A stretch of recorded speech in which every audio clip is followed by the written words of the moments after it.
Vous écoutez le grand débat, issu de l'épisode S503 du podcast Faut pas pousser les ISO, diffusé le jeudi 29 septembre 2022. Cette émission est présentée par MPB, la première plateforme mondiale d'achat, de vente et d'échange de kits photos et vidéos d'occasion. Nous sommes de retour dans Faut pas pousser les ISO avec Damien Rouet, le fondateur et rédacteur en chef du magazine en ligne Phototrend, pour cette grande analyse du marché de la photo. Alors messieurs, en guise d'introduction, je vous propose d'écouter un témoignage. C'est celui de Baptiste Soto, le directeur commercial et des achats du groupe de magasins spécialisé Fox. Nous lui avons demandé son avis sur l'état actuel du marché de la photo en France à la veille, je le rappelle, de l'ouverture de cette grande messe qu'est le Salon de la photo à Paris. On l'écoute. On a plusieurs marchés différents. On a le marché du grand public sur lequel il y a eu effectivement un effet d'effondrement du marché qui a peut-être perdu 80% de son business, avec notamment l'effet smartphone qui monte en qualité et qui font qu'il n'y a plus besoin, il n'y a plus un besoin aussi fort, on va dire, des produits à moins de 200-300 euros sur ce marché-là.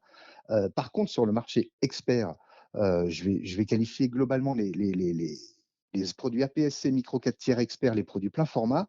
Nous n'avons jamais vendu autant de boîtiers qu'aujourd'hui. Ouais, c'est vrai que ça fait 2 ans qu'on a un marché qui est un petit peu compliqué à cause des problèmes de pénurie, de manque de composants, d'anarchie sur les transports. Enfin, on a pas mal de paramètres qui nous ont perturbés. Et là, on se retrouve dans une situation qui redevient normale, petit à petit, où les produits APS-C enfin font leur retour sur le marché, où tous les produits commencent à être disponibles. Il y a quelques produits encore pénuriques, mais ça va mieux, mis à part les produits de moins de 500 euros, on va dire, mais dès qu'on est sur des produits un peu experts, tout se passe bien. On a une foule de nouveautés sur l'optique, ça qui est extraordinaire et c'est un vrai plaisir. On arrive à répondre à toutes sortes de besoins sur l'hybride, alors que pendant longtemps, on a été un peu contraint par les faiblesses des gammes optiques et maintenant, c'est d'une richesse incroyable. Donc ça fait plaisir. Voilà, on a des clients qui sont contents, et on a de quoi leur répondre avec des beaux produits. Enfin, très clairement, c'est l'actualité produit qui fait le leadership à un instant T. Mais on retrouve un espèce d'équilibre. Voilà, c'est-à-dire qu'il y a eu des bascules de clients d'une marque vers une autre, mais aujourd'hui, chacune des marques a une vraie gamme d'optique. Chacune des marques a des vrais bons produits à différents niveaux de gamme. Chaque marque après a ses spécificités de produits, mais il y a des réponses chez chacun. C'est la qualité des produits qui va faire la différence maintenant, avant le support, puisqu'un client qui est équipé dans une marque ne va pas forcément rester dans la même marque. Il y a une certaine forme de fidélité, mais quand le produit est vraiment bon, on voit qu'il y a des bascules qui se font. Sony l'a très bien prouvé par le passé avec son arrivée sur le marché plein format en récupérant des clients des autres marques. Et quand un produit fait une vraie différence dans un domaine, immédiatement, c'est un succès. Je peux prendre comme exemple le cas de l'Alpha 7S, qui est un produit qui, en vidéo, a bouleversé tout le monde, alors que Canon était leader depuis des années avec les EOS 5D Mark II, puis 3, puis 4. L'Alpha 7S a complètement changé la donne et a fait une grosse bascule sur tous les clients usagers en vidéo, comme le GH6 l'a fait par exemple sur le marché des plus petits capteurs. Donc quand il y a vraiment le bon produit pour le bon usage, il y a un engouement terrible et ça c'est agréable à voir parce que ça veut dire qu'il y a vraiment une passion du photographe avant tout pour son usage et pas juste une question de fidélité à la marque, ce serait dommage. Bon bah voilà un témoignage qui est quand même plutôt encourageant pour le marché de la photo avec un tableau qui n'est pas si noir que ça. Damien, on est toujours un peu dans la bulle de transition à l'hybride où on commence à avoir franchi le pic, si je puis dire. Bah, ça dépend de quel point de vue tu te places, mais du point de vue des constructeurs, je pense que la transition, elle a été faite, hein. On n'a plus de nouveautés réflexes. À demi-mot, je pense que le réflexe, on peut dire, est un peu enterré, malgré encore un usage. Les utilisateurs, les photographes utilisent toujours les réflexes. Bien sûr. En occasion, le marché de l'occasion au niveau des réflexes, c'est très dynamique. Donc, c'est aussi l'occasion de s'équiper à moindre coût. Après, en effet, l'hybride aujourd'hui, on peut dire que c'est arrivé à maturité, hein. Aujourd'hui, tous les constructeurs ou presque sont passés à l'hybride, avec des propositions diverses et variées, donc on a de quoi faire. Oui, il y a que Pentax, hein, qui fait figure d'irréductible un petit peu, mais bon, Oh, déjà, il avait essayé l'hybride.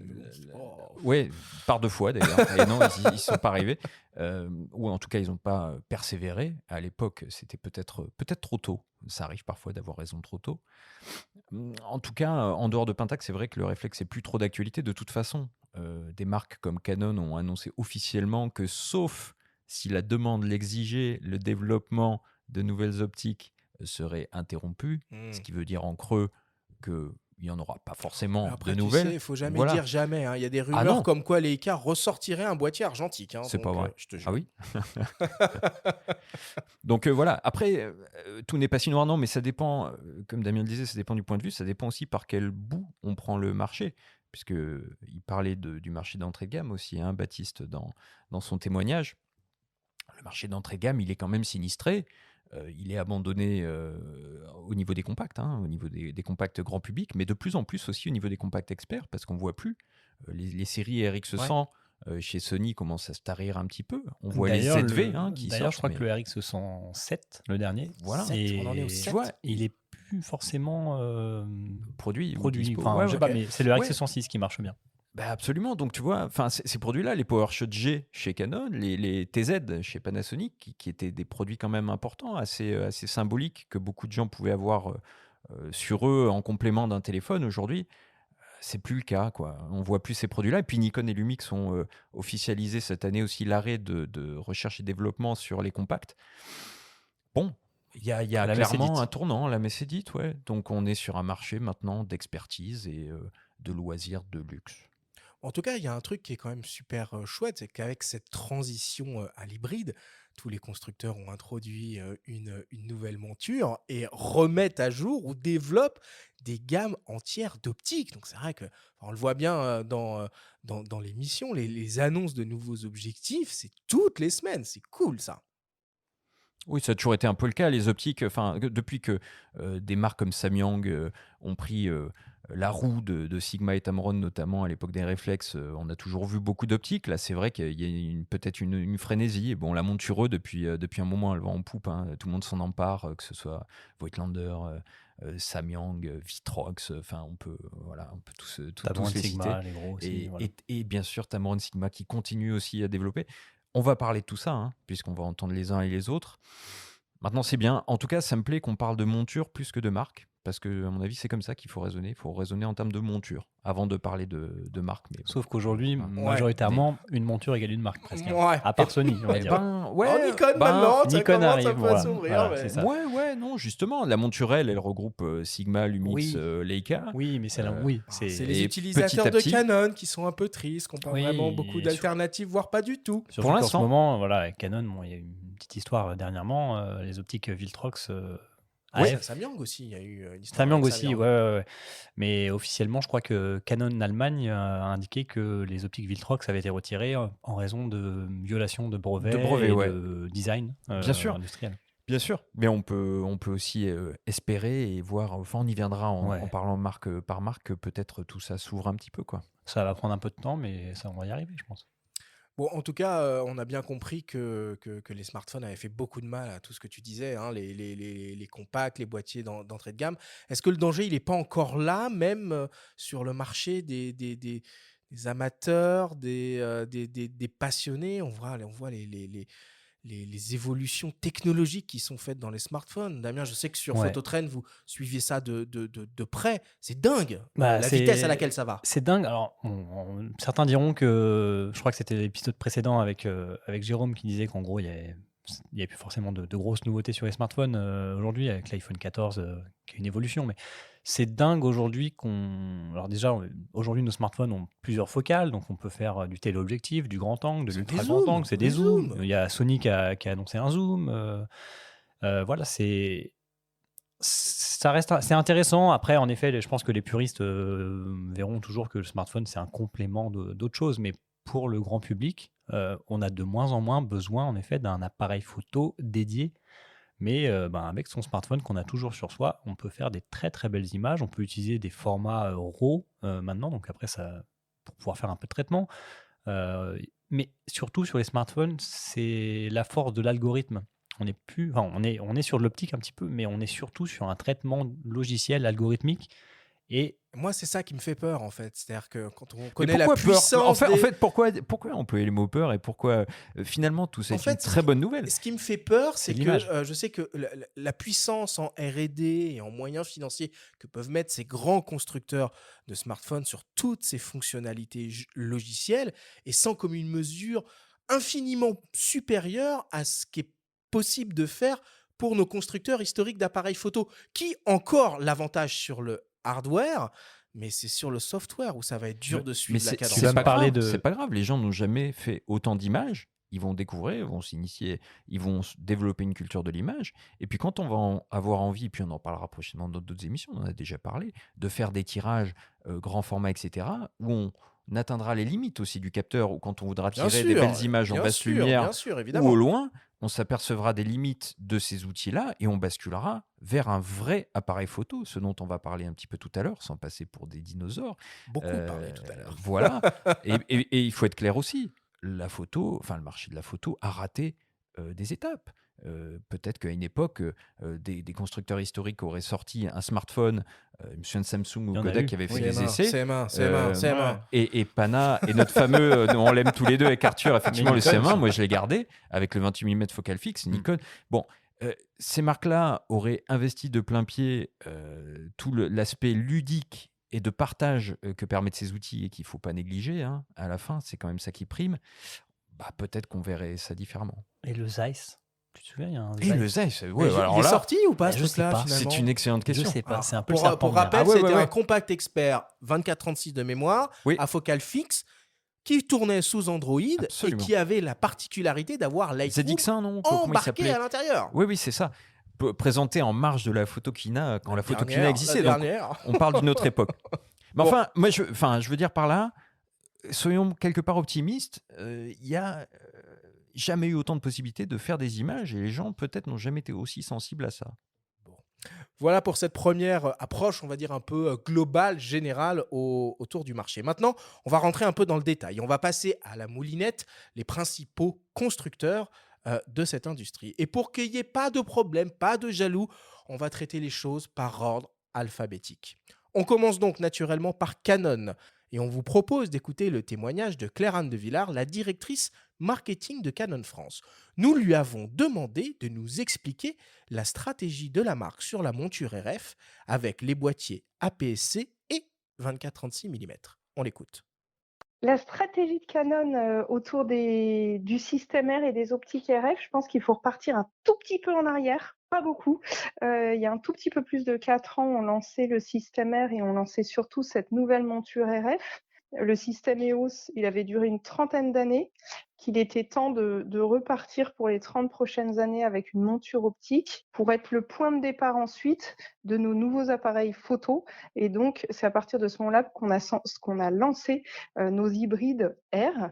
Donc, pour donner un ordre d'idée, en à peu près 4 ans, on a lancé une trentaine d'optiques RF et une dizaine de boîtiers R.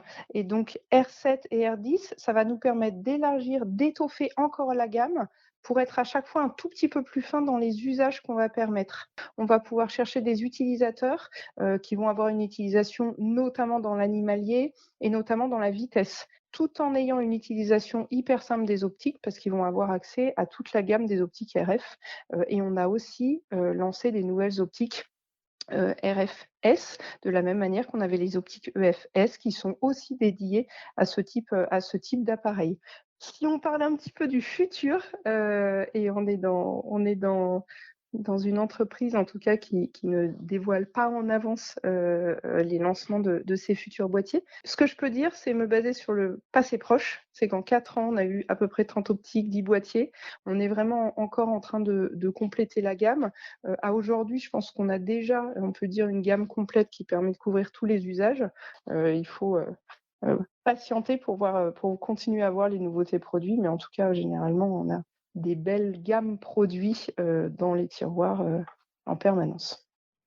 Bon, on voit finalement petit à petit que Canon, avec sa monture RF, reprend finalement la stratégie qu'ils avaient sur la monture EOS, avec cette double gamme APS-C et 24-36 mm. C'est quand même une super nouvelle, ça, à l'arrivée de l'EOS R7 pour les inconditionnels du 7D Mark II, Damien. Bah, c'est sûr, là, on arrive sur la, on va dire, deuxième étage de la fusée. Canon a commencé par le plein format avec des optiques très lumineuses, très professionnelles. Bon, un boîtier, premier Très cher. boîtier, très cher également. Ouais. Un EOS R, on va dire, voilà, premier boîtier. Un premier jet. Un voilà, prototype jet. qui n'aurait pas dû Un sortir. premier jet, c'est La ça, touch bar exactement. était une erreur, mais Mais ce qui est ça intéressant, apparaît c'est depuis. Ouais, donc ce qui est intéressant, c'est qu'ils passent maintenant à la PSC, donc on arrive sur des boîtiers plus compacts, également un peu plus abordables, et qui permettent, d'autres pratiques. Alors, on a en effet le R7 qui permet de faire de la photographie animalière, le R10 qui est un autre boîtier encore plus abordable. On peut réutiliser ces optiques EFS, donc avec l'adaptateur. Ensuite, maintenant, Canon va devoir lancer des nouvelles optiques RFS. RFS, ouais, Voilà, c'est ça, ouais. exactement. Donc, il y a encore beaucoup de choses à faire. Et le parc optique est là, il se développe. En effet, faut mettre un petit ticket à l'entrée, mais ça, c'est un peu commun avec tous les constructeurs aujourd'hui en hybride, hein. Certains diront que c'est au même tarif. Voilà, je sais pas, C'est Benjamin. plus cher. Non, en parlant de tickets, de tarifs, d'hybrides chez Canon, faut parler aussi de la gamme EOS M, hein, dont on parle plus du tout, Oui. mais qui pour le Oui. coup est un sujet quand même, parce que Alors, pour la petite histoire, hein, j'ai évidemment posé cette question-là aussi à Claire-Anne. On ne l'a pas laissée dans le témoignage. Évidemment, elle m'a répondu que le système EOS M continuait d'exister et allait continuer à exister. Cependant, on peut vraiment avoir des doutes quand même là-dessus dans le futur, parce que ça paraît un peu servir à rien d'avoir deux systèmes en parallèle avec les mêmes caractéristiques. non, mais ce quoi. qu'il faut dire par rapport à ça, c'est que du coup, les R7, R10 et donc les optiques RFS ne sont pas une première en hybride chez Canon. C'est La vrai. PSC n'est pas une nouveauté. Et l'autre chose qu'il faut dire aux utilisateurs d'EOS M, c'est peut-être de ne pas investir cette gamme-là qui risque fort de ne pas avoir de futur. Voilà. Tu Et parles ça, bien de la c'est- gamme c'est- EOS C'est M. important, la gamme EOS M, bien sûr. Ouais. Ah ouais, bien sûr. Après, c'est vrai que Même si ce sont des bons produits, hein, je dis pas le contraire. Enfin, je suis pas en j'ai train envie de dire ça. peut-être heureusement que Canon n'a pas fait trop d'objectifs EOS M, donc comme ça, Alors, même tout à si- fait, la gamme est loin d'être voilà. aboutie, ça c'est Même vrai. si tu as acheté tous les optiques, Ouais. t'as pas forcément dépensé tout ton argent, j'espère. C'est vrai. Non, puis il y a des photographes. Moi, je me souviens de Franck Séguin, hein, qui est ambassadeur Canon, qui était venu à ce micro, qui nous a expliqué qu'il pouvait utiliser des EOS M en parallèle de de son R5 ou d'autres boîtiers pour faire des photos dans des conditions un petit peu plus contraintes, où de la promiscuité ou plus de discrétion était nécessaire, et ça le satisfaisait. Maintenant, attention, quand on parle d'investir une gamme, on parle de développer son parc optique. Faut peut-être pas le faire sur la gamme EOS M. Alors moi, il y a un truc quand même qui m'a marqué chez Canon récemment. Donc, ils ont fait une mise à jour de firmware sur le R3. L'appareil serait donc capable de monter à 195 images par seconde en rafale. Bon, certes, sur un quart de seconde, mais c'est complètement fou comme fonctionnalité quand on y pense. Oui, c'est fou. Après, qui va vraiment utiliser cette fonctionnalité? Je pense que ça va se limiter vraiment à certains photographes qui ont besoin de découper une image, mais c'est un quart de seconde, c'est ça? Ouais, ça Voilà. fait une série de 50 photos, quoi, en gros. Hein. Ouais, Bah, pour moi, on n'est plus dans la photo là. Moi, ça me parle absolument pas. En revanche, quand tu parles du R3 et qu'on parle de Rafale, il y a un truc qu'on peut signaler aussi, qui est marrant, hein, qui est dans l'histoire de Canon, c'est le retour du pilotage des collimateurs l'AF. AF à l'œil. Ouais. Et ça, c'est marrant quand même. ouais. Alors moi, je l'ai jamais testé. Ça fonctionne, Qui ça était apparu sur les OS 5 Ah, argentiques. Damien, ça Ouais. marche ou ça marche pas? Alors ça marche, mais moi je sais pas pourquoi ça ne marche pas avec moi. À cause des lunettes, peut-être? Non, je sais même- pas. même sans Moi, ça a lunettes, marché. Hein, non, c'est- mais ça a marché. Faut le Enfin, calibrer, ça prend on du l'a temps, mais- testé, Ouais. ça a marché avec l'équipe, mais moi je n'ai pas réussi à le faire marcher. Je suis allé voir Canon. Je pense qu'il faut que je les aide à améliorer la technique. Bah, après, en Le effet, calibrage, peut-être? mais Non, ça marche, ouais, ça mais marche avec pas mal de gens, mais je sais pas Ouais, pourquoi. ouais. Je dois avoir un œil qui est pas détecté. Moi, j'ai mis un petit peu de temps à m'y faire. Je suis peut-être pas un être humain en fait. Ah oui, ça Voilà, c'est tu un vois, autre c'est l'œil problème. humain. Ah merde. L'œil des robots, ça marche pas encore. Ok, bon, voilà pour ce premier tour d'horizon de Canon. Je vous propose maintenant qu'on fasse marcher un peu la boule de cristal et qu'on essaye un petit peu de deviner à l'avance ce qui risque d'arriver chez Canon dans les mois, on va dire l'année prochaine. Ça fait un peu Au- secte, au hein, un plus. peu gourou là. Ah, j'ai essayé de trouver une musique d'ambiance un Ah, peu ça fait Madame plutôt Irma, massage. mais voilà, je vois le flash. Je sais pas si vous vous rappelez de ce film là, Madame Irma avec Didier Bourdon. Bref, peu importe. Selon vous, c'est quoi la suite pour Canon en toute logique? Alors moi j'ai envie de dire, Canon ces derniers temps a essayé d'innover avec des produits qui sont un peu à l'écart de ce qu'ils font habituellement. Alors il y a les fameuses, bon, t'as les imprimantes Zoé Mini, t'as Tu as la REC aussi qui permet de. C'est un petit mousqueton voilà, qui permet avec un petit appareil photo. Et puis le zoom, le PowerShot Zoom. PowerShot Zoom. Pourquoi pas faire Complément de smartphone, d'ailleurs. un télescope photo pour aller admirer les étoiles. Un télescope photo. Voilà. Ok, t'as un avis différent. Pourquoi toi pas.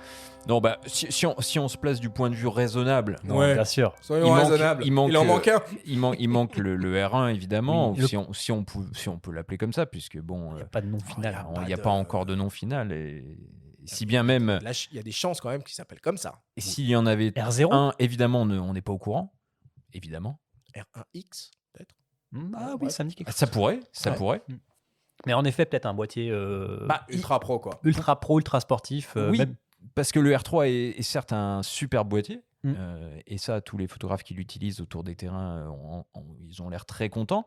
Quand on regarde ce qu'il y a en face, chez Sony et chez Nikon notamment, eh ben, on se dit que Canon a encore des choses à Une faire. carte à jouer. Ok, ça marche. Allez, on continue. L'alphabet, du coup, on s'attaque à Fujifilm, qui vient tout juste d'annoncer un nouveau boîtier, le X-H2, taillé pour le studio et la vidéo. On s'est entretenu avec Cyril Duchesne, qui est le chef produit de Fujifilm France. Nous lui avons demandé de nous parler de la stratégie de Fujifilm pour concurrencer le monde du 24-36 mm. On l'écoute. C'est la vision qu'avaient les ingénieurs japonais en 2017 quand on a lancé le GFX. L'idée, c'était de dire Fujifilm n'ira pas sur ce marché du plein format qui est entre guillemets complètement saturé par la concurrence.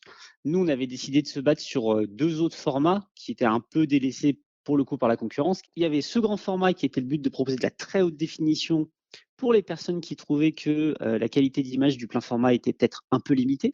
Donc l'idée, c'était de leur proposer quelque chose pour aller encore plus loin en post-production, aller encore plus loin en termes de détails dans des paysages, dans du portrait. Et l'idée, c'était toujours de pousser par le bas avec la PSC pour aller chasser les utilisateurs de plein format qui voulaient de la vitesse, de la rapidité, qui cherchaient, mine de rien, à travers des boîtiers hybrides, de la discrétion. Et l'idée de la PSC chez Fujifilm, depuis le début, a été de proposer une alternative plus légère, plus économique aussi, aujourd'hui, à tout ce panel disponible sur le plein format. Donc, et aujourd'hui, avec la sortie récente du XH2, on est aussi capable de venir proposer sur la PSC de l'ultra haute définition. Et comme on sait toujours chez Fujifilm, alors exception, XH2S, XH2, deux capteurs différents. Je n'ai pas de boule de cristal, mais on peut deviner que le capteur du XH2 risque de découler sur le reste de la gamme comme on en a l'habitude dans les prochaines années. Donc voilà, donc le 40 millions de pixels va devenir la norme. Ce 40 millions de pixels, indépendamment d'apporter de la haute résolution en photo, va aussi apporter pour la première fois la 8K sur un capteur APS-C. Et on a aussi sur le XH2S cette 6,2K Open Gate qui vraiment va permettre de travailler l'image différemment. On sort du cadre 16 neuvième auquel on a l'habitude, auquel on est un peu confronté dans toutes les marques classiques d'hybride, et ça va permettre de créer quelque chose de différent. Donc, on continue de développer la vidéo, qui était quelque chose qui nous intéressait pas vraiment, nous les fugistes au départ, mais au final, on a eu beaucoup de demandes de la part de la base utilisateur. Donc, les ingénieurs l'ont développé avec des XH qui vont être des boîtiers vraiment orientés professionnels, très hybrides photo-vidéo. J'ai souvent dit par le passé que le XT4 était le parfait hybride. Je pense que les XH vont le devenir, et on va peut-être avoir une gamme XT et le reste de la gamme qui va se reconcentrer sur la photo. Donc je pense que voilà, Fujifilm, à travers ces deux boîtiers, on va se concentrer plutôt pour les prochaines années sur la série X, comme on s'est beaucoup concentré sur la série GFX ces 2 dernières années, pour continuer de développer la vidéo, continuer de développer l'ultra haute définition, continuer de développer les optiques pour exploiter cette définition et permettre aux photographes d'en exploiter chaque pixel de la meilleure manière qui soit.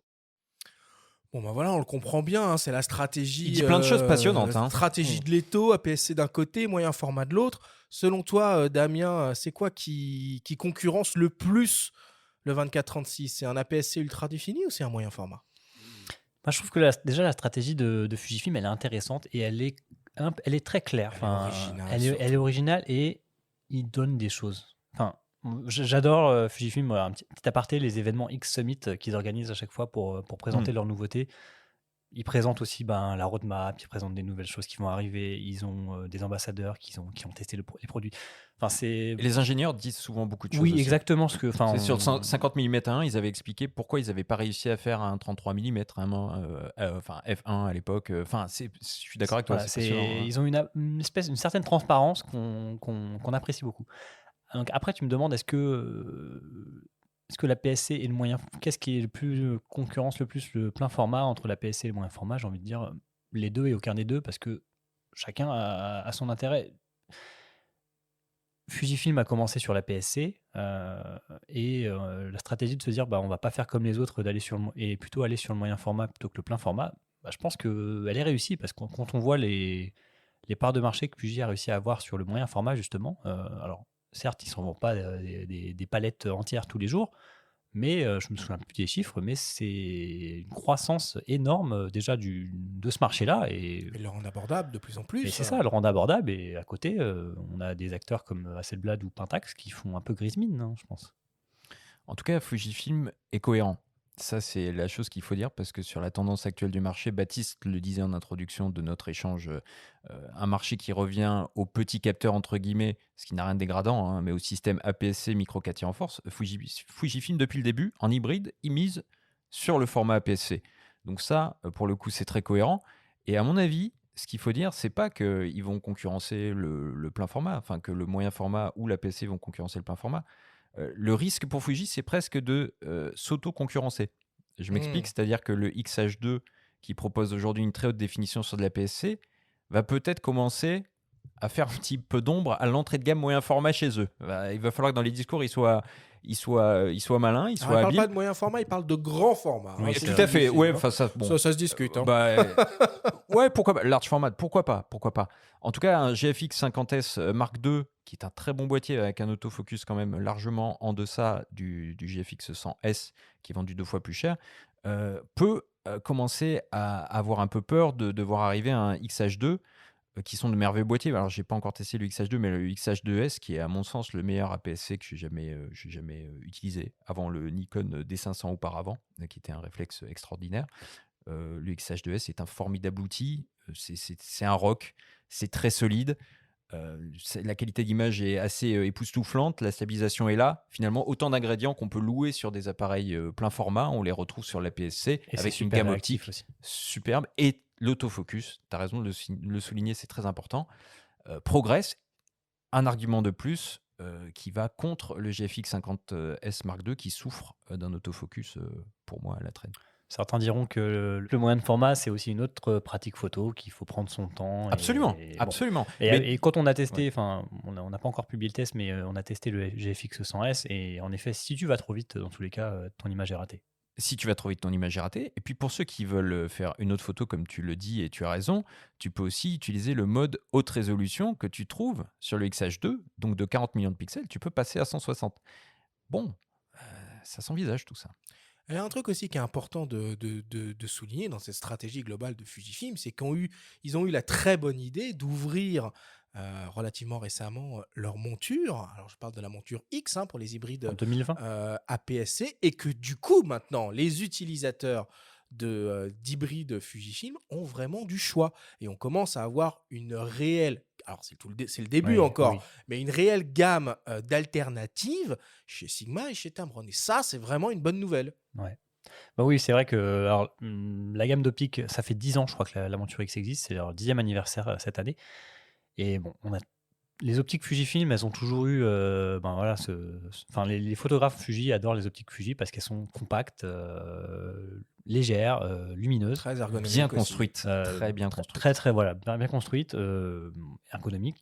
Bon, après, il y a toujours des choses à redire. Et puis, Fujifilm commence plutôt à renouveler sa gamme. Hein. On a donc là le nouveau 56 mm f1.2. F1.2, il y a 3 50 mm f1.2, donc il y a le nouveau qui remplace l'ancien et puis il y a celui à apodisation qui Oui, c'est reste ça. au catalogue. Et il y a un Donc, 33 F1.4 aussi. Ouais, mais bon, voilà, pour dire que il renouvelle, oui. ça fait 10 ans, les premières optiques qui sont arrivées commencent à se faire vieilles, et donc notamment en termes d'autofocus pour la vidéo, donc ils sont en train de renouveler tout ça. Mais oui, en effet, tu as Sigma, Tamron, Viltrox, Samyang, plein de gens Et après, on ne parle pas de toutes les optiques manuelles qui Ouais, existent bien aussi, sûr. qui investissent cette monture. Et c'est un plaisir à la fois pour le portefeuille, à la fois pour les possibilités créatives d'avoir plus d'options. Donc c'est tout. C'est le moment un peu de se projeter dans le futur. Selon vous, quel pourrait être l'un des moves de Fujifilm dans un futur proche? Damien. Ah bah là, c'est facile. Enfin, Ah, c'est facile. mais oui, Oh c'est là là. facile. Moi, je suis devenu Madame Irma, ça y est. Allez, vas-y. Bah, de toute façon, Fujifilm vient d'introduire un nouveau couple capteur-processeur, 5e génération. Donc, connaissant la stratégie de Fujifilm, c'est quoi ces cloches? C'est l'église. Je coupe. Connaissant la stratégie de Fujifilm, ça va être de décliner donc ce duo donc sur la gamme. Et même Cyril l'a dit tout à l'heure, on attend un successeur de la gamme XT avec ce nouveau duo. Donc, pourquoi pas un XT5? Oui, c'est ça. Si on écoute attentivement les propos de Cyril, il dit beaucoup de choses en réalité. Ah oui. Et notamment qu'on va retrouver ces fameux capteurs dans ce qui suit. Moi, je rêve, par contre, jouant aux Irma, moi, je rêve d'un X106 avec ce gros capteur, Ou un X200. avec pourquoi avec de la stabilisation et un écran en interne dans toutes les directions. Si on est là à jouer au Madame Irma, où moi j'ai envie de rêver un petit peu, voilà. Je moi, vous ai moi, pas dit je qu'on serais pour passait ça. commande. Hein. Ah, ou Et un un capteur, X3. j'aurais juste peur si on augmente la définition du capteur pour La la taille qualité du de pixel. l'optique. Et ouais, qui est bon, qui est une optique un petit peu moyenne. Elle est même en version 2, le 23 mm f2 intégré. Mais je la trouve encore un petit peu moyenne, un petit peu molle à pleine ouverture. Donc attention, hausse de définition. Il faudra peut-être revoir aussi le schéma de l'optique. Ils l'ont Mais amélioré par rapport à sur Elle la est, dernière version déjà. ouais, mais elle elle sera reste. pas prête. Moi qui ai le X105, je la trouve encore un peu juste à pleine ouverture. Mais bon, ça c'est, on est dans la part du rêve. Voilà. Bon, voilà pour Fujifilm. On continue notre tournée avec Lumix. Nous nous sommes entretenus avec Jérémy Hoffman, le responsable marketing Lumix Europe de l'Ouest et du Sud, et lui avons demandé comment la marque allait continuer de front le développement de ses gammes micro 4 tiers et 24-36 mm. On l'écoute. Aujourd'hui, la marque Lumix est bien là, donc sur tous les segments, puisqu'en fait, on fait coexister toutes nos gammes. Et nous sommes depuis le début de l'année la seconde marque photo la plus vendue en France. Donc oui, on va bien faire coexister nos deux systèmes interchangeables, à savoir donc tout ce qui est monture micro 4 tiers et monture L en plein format, qui sont aujourd'hui finalement deux écosystèmes qui sont très complémentaires. Alors, sur les produits à monture micro 4 tiers, donc sur les plus petits capteurs, on a une demande qui est plutôt stable. On adresse encore un vrai marché que le smartphone ne prend pas, et notamment en vidéo avec des produits comme le GH6. Et de l'autre côté, bien sûr, on a le plein format avec notre série S, avec une croissance exponentielle en France. D'ailleurs, c'est l'un des meilleurs marchés en Europe aujourd'hui, qui est fortement lié à toutes les nouveautés produits. Panasonic a aujourd'hui de très fortes ambitions sur ce segment et bien sûr, encore un peu de patience, on va continuer à étoffer notre gamme sur la série S. Quand on parle de boîtier, évidemment, c'est indissociable de la partie optique. Panasonic, avec la monture L, s'est associé à Sigma et à Leica. On a pu prendre très rapidement nos marques sur tout l'écosystème. Aujourd'hui, on va continuer à développer évidemment toute notre gamme optique, ce qui va permettre de prendre encore plus position sur le marché du plein format. Encore un peu de patience, évidemment, il y a des développements qui sont en cours. Je ne peux pas en dire plus pour le moment, mais un petit peu de patience, voilà, ça va s'étoffer au fur et à mesure. Panasonic a un ADN résolument vidéo, oui. La 8K sera pour moi un vrai enjeu le jour où il y aura de quoi la diffuser. Pour moi, c'est encore aujourd'hui un rêve d'ingénieur. Je pense qu'il y a encore tellement de potentiel à développer sur la 4K et la 6K, que ce soit sur les niveaux de qualité d'image, l'encodage, la colorimétrie, et non pas de juste mettre de la 8K pour mettre de la 8K. À date, aujourd'hui, nous, on est convaincus que chez Panasonic, il faut mieux une excellente qualité d'image plutôt que d'avoir une résolution maximale, mais qui finalement n'est pas optimale, si je peux dire. Aujourd'hui, par exemple, sur le GH6, on a du ProRes en 422 HQ en interne et via SSD aussi, via une mise à jour toute récente, ce qui ne serait pas possible en 8K pour l'instant, alors que nous avons réussi à le faire, par exemple, sur le GH6 en 6K. Bon, bah la 8K, c'est pas pour tout de suite, Damien, si on comprend bien. Non, je pense que Pana va peut-être attendre un petit peu. En effet, c'est intéressant donc, de ce que Jérémy a dit, c'est qu'il préfère faire un bon 4K qu'une mauvaise 8K. Alors, ils diront pas que c'est une mauvaise 8K s'ils la font, mais ce que je veux dire, c'est que là, aujourd'hui, Lumix et ses GH se positionnent vraiment comme un boîtier qui peut se suffire à lui-même, donc en étant capable d'enregistrer une vidéo avec un très haut débit en interne. Et c'est le positionnement un peu unique que peut-être que veut prendre Lumix. Bah, unique, peut-être pas, parce que même un A7S3, finalement, qui est un peu la tête de gondole en vidéo chez Sony, se limite à la 4K, hein, puisque l'Alpha 1 fait de la 8K, certes, mais tu vois. Donc, L'Euro, non finalement, ouais, mais l'Euro, finalement, faire de la très bonne 4K, c'est un petit peu le leitmotiv de beaucoup de vidéastes aujourd'hui. Rappelons au passage quand même le S1H ou même le S5 sont capables de faire de la 6K, hein. Mais ce qui est réellement utilisé, c'est de la 4K. Après, l'intérêt de la 8K, on l'a dit avec Jérôme Kainborg dans l'émission précédente, ça peut être aussi plusieurs usages. Ça peut être de recadrer dans l'image. Ouais.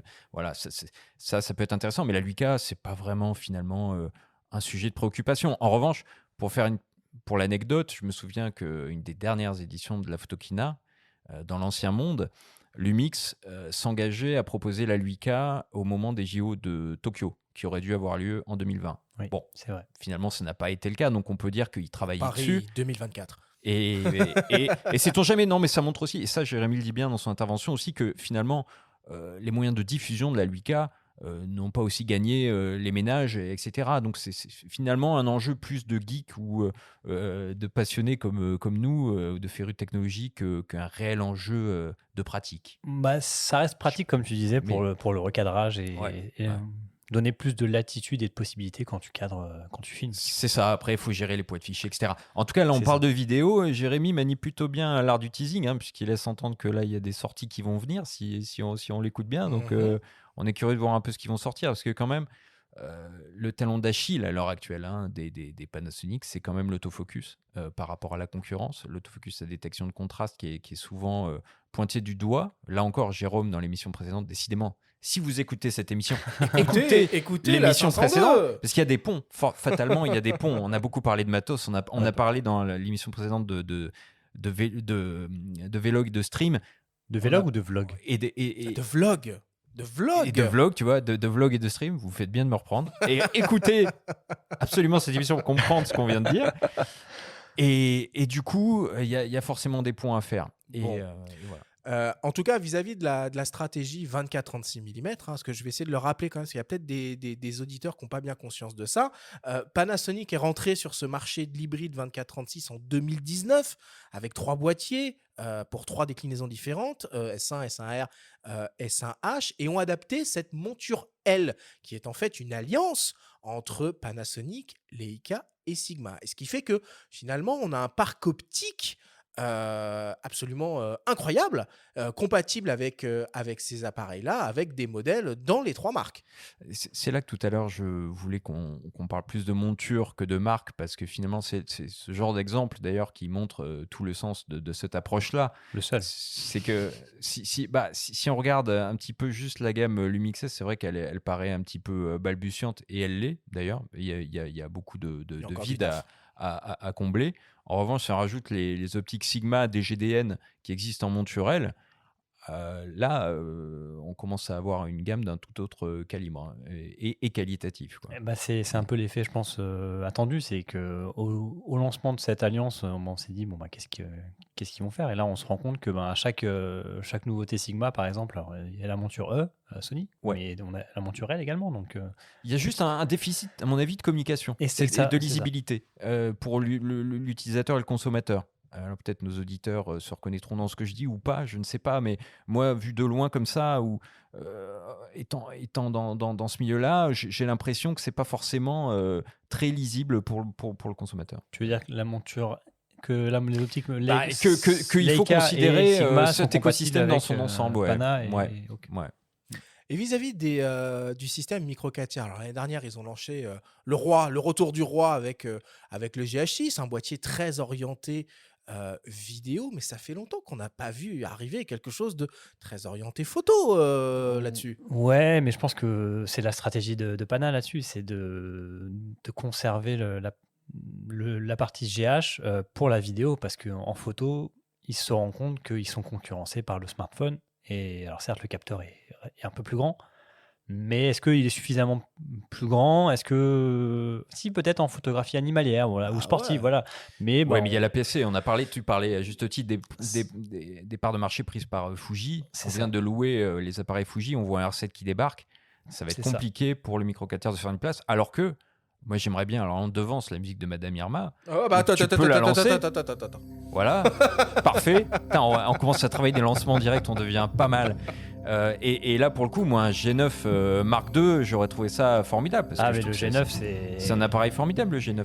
Parce Non, qu'il y a ça, des, il y a c'est des ce que optiques ça, c'est ce que magnifiques. vous voulez. Ah La oui. question, c'est qu'est-ce Ah bah qui oui. va se passer selon vous? Bah, tu veux prendre? Je prends. Bon, Vas-y. ce qui va se passer, je pense que ça fait longtemps qu'on n'a pas vu de boîtier plein format Ah, Pana. c'est ça, Mm. 2019, hein, les premiers S, ça sent le renouvellement Alors, quand non, même. mais il y a eu un S5 en le 2020, hein. On a le S5 qui était un boîtier plus abordable, plus compact. Mais avec les technos des S première génération. Donc je pense que le prochain, enfin, ce que je voudrais et ce qui pourrait arriver, ça serait que S2. que Pana sorte un S2 ou voir un boîtier pro directement. Mais bon, ouais, en effet, un S1.2 ou un S2 avec un meilleur autofocus, Voilà. peut-être un boîtier un peu plus compact aussi quand même, Ouais. parce qu'il faut le dire, quand on a testé les premiers S1, S1H, Ah bah, le S1R, S5 c'était est des belles compact pour bêtes. le coup.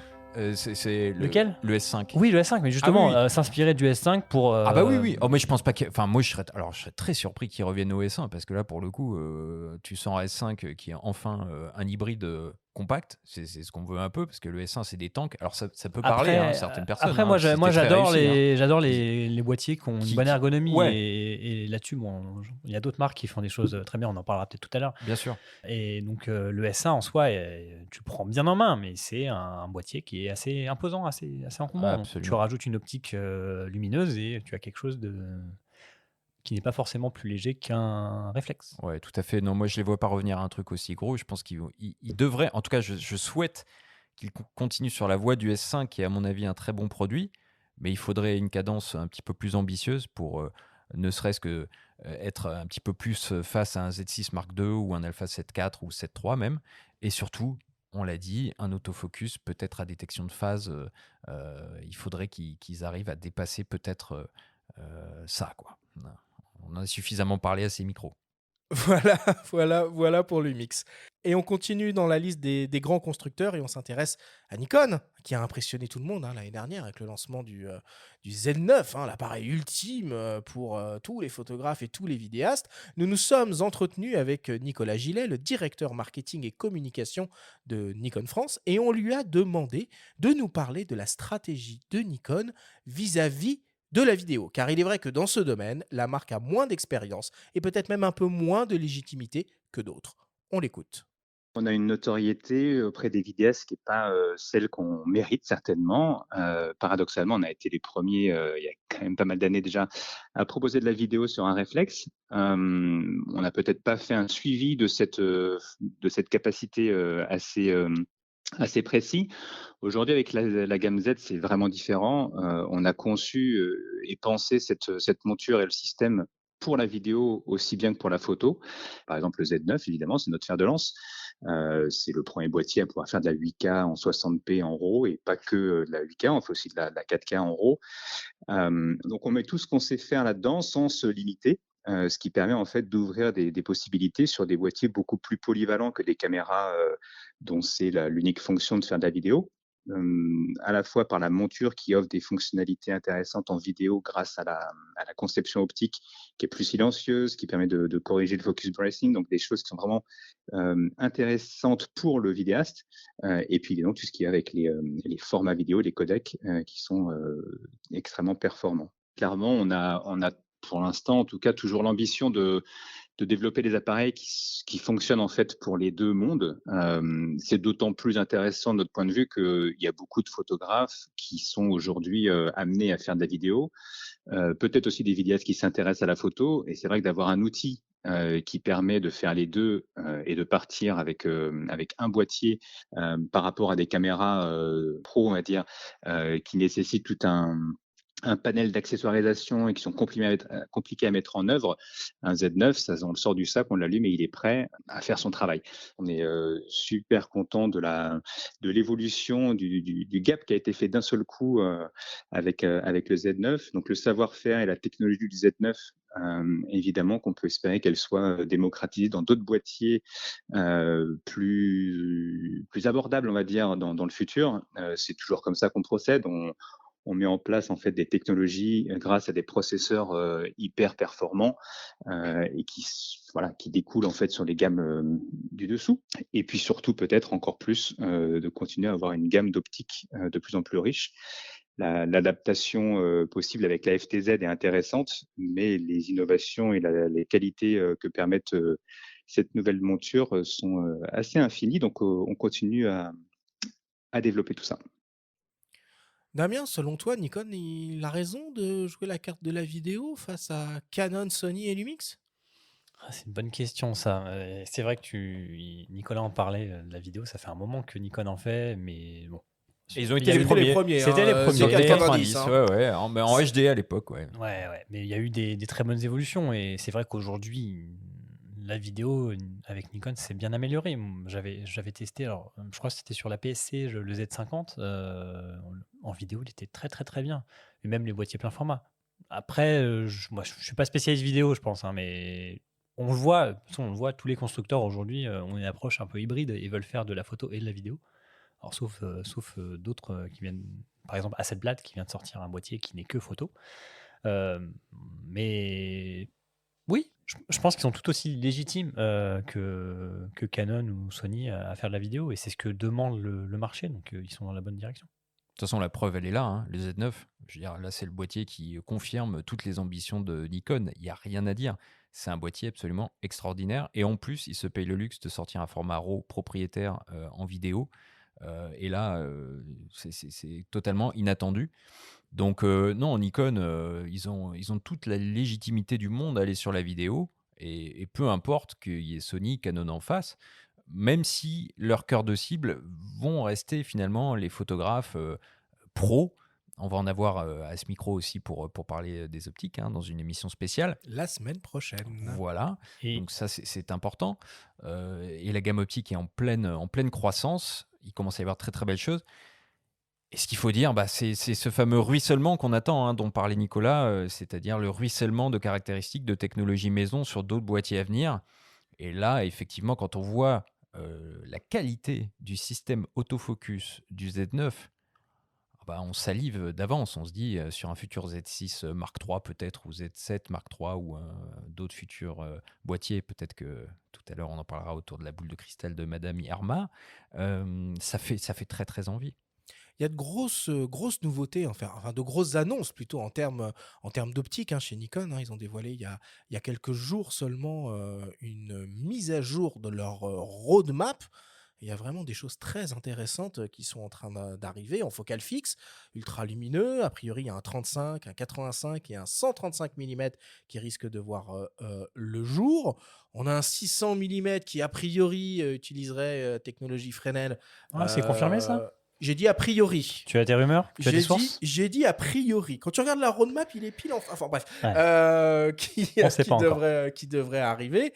Et puis bon, voilà, ils ont aussi cette approche là de proposer des alternatives au trio de zoom Magim de 8 constants un peu plus abordables. Même en 24 mm DX a priori. Focale fixe, parce qu'il y a du DX en monture Z. Et oui. il faut le souligner aussi, c'est important. Ouais. Ce 28-75 f2.8, le grand angle là qui vient juste d'arriver, un 70-180 qui a été annoncé. Bon, on va pas se mentir, c'est copier-coller des optiques Tamron qui existent déjà, qui sont quand même proposées nettement moins chères en monture Sony.